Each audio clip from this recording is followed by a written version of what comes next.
In the previous video, we looked at building a pipeline to take the input feature vector.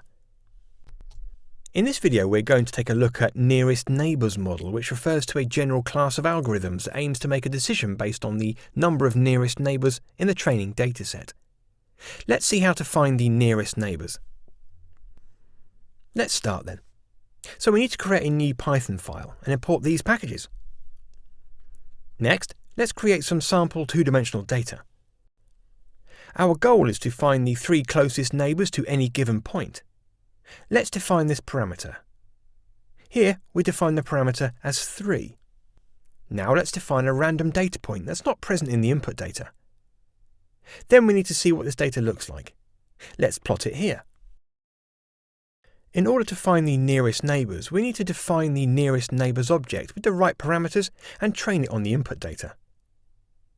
So here we inserted the code to define the nearest neighbour. We can now find the distances of the input points to all the points in the input data.